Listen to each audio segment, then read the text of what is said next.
La colonisation a créé à l'Afrique des besoins dont elle ne peut pas produire, elle ne peut pas s'en passer. Donc elle ne peut pas se séparer de l'Occident. Et ceci mis de côté d'ailleurs, qui peut être chez soi actuellement? Personne. Personne n'est plus chez lui. Nous sommes tous citoyens du monde. Alors nous avons un lieu de naissance, nous devons être citoyens de partout. Et alors c'est pourquoi il serait plutôt bon que nous soyons à l'entendement, à l'écoute les uns des autres, pour essayer de trouver ce que nous avons de commun pour bâtir le bonheur de demain. Et dans tout ça, l'homme doit être l'objectif principal. Parce que toute réalisation qui ne fait pas le bonheur de l'homme est un long feu. C'est comme on tire à la cible et puis on rate le but. Le but de notre évolution doit être l'homme.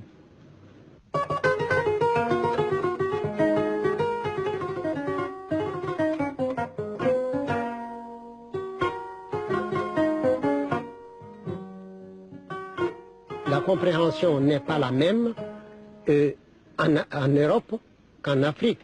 Et c'est ainsi, par exemple, qu'en Afrique, en Europe, quand vous regardez quelqu'un droit dans les yeux, c'est de la sincérité. Et chez nous, c'est une insolence. Alors, en Europe, pour respecter, on se décoiffe. Et en Afrique, on se déchausse. Vous voyez, des fois, on a des choses pour aller le même but, mais nous empruntons des chemins différents. C'est comme tout autour d'une montagne. Vous voulez aller au sommet de la montagne, mais chacun peut prendre un chantier.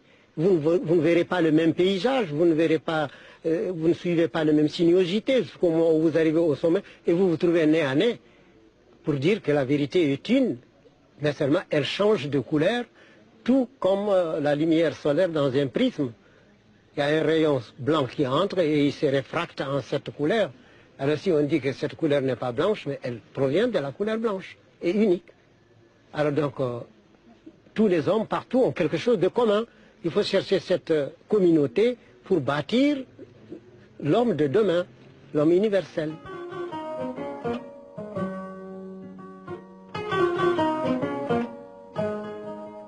Il faudrait que la tradition occidentale se considère comme une des rails du chemin de fer et que la tradition africaine se considère comme l'autre.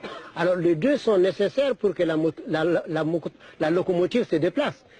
Mais ils sont parallèles, mènent à la même gare, mais il ne faut pas les mélanger.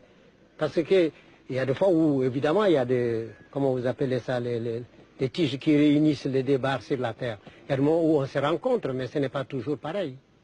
Alors donc, il faut accepter d'être l'un à l'écoute de l'autre. Et au moment où l'Européen écoute l'Africain, il faut qu'il cesse d'être Européen pour être un élève ne connaissant absolument rien, accepter qu'il ne sait pas. Et alors parce qu'on dit chez nous, celui qui sait qu'il ne sait pas saura. Celui qui ne sait pas qu'il ne sait pas ne saura pas. Et on a fait ça comme un petit poème peul. Et dunya neɗɗo kala dañanko jeyi so wonto yi koma ko am koma waɗɗo yima kam mi lamɗo yoɗo ma ko ɗum wonnoy tan nden ko am. Sur cette terre chaque chose doit avoir chaque être doit posséder quelque chose. S'il advient que ce qui est à toi, ce qui est à moi est à toi, force est pour moi de te demander quel va être pour moi. Pour moi, il y a deux sous-développements. Il y a le sous-développement matériel et il y a le sous-développement aussi intellectuel.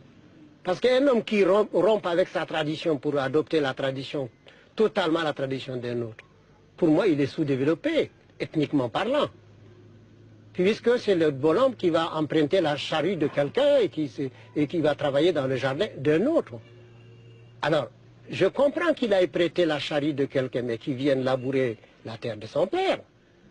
Ce serait beaucoup plus profitable pour lui. Et alors donc, il y a le sous-développement matériel et le sous-développement culturel.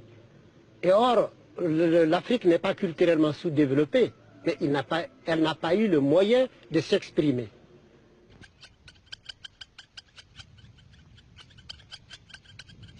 Vaincre le sous-développement est une tâche gigantesque. L'Europe, avec sa technologie et son savoir-faire, n'y est pas parvenue. Après tout, n'oublions pas que la France a administré le Mali pendant 75 ans et que le pays n'a même pas atteint le stade du prédécollage. Les dirigeants africains aujourd'hui s'attaquent au sous-développement avec la vigueur que donne une meilleure connaissance du problème. Ils le doivent de manière pressante, car le peuple attend d'eux qu'ils donnent un contenu concret aux idéaux d'indépendance et de décolonisation. Leur responsabilité est écrasante.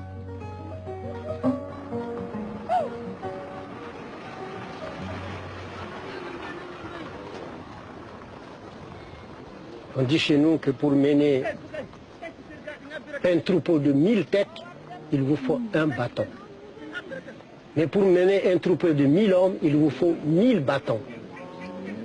Alors, les chefs, il faudrait plutôt les regarder avec beaucoup plus de compassion qu'on ne le fait. Il faut des fois se mettre à leur place. Je rencontre des difficultés terribles, je me demande moi-même personnellement comment ils dorment.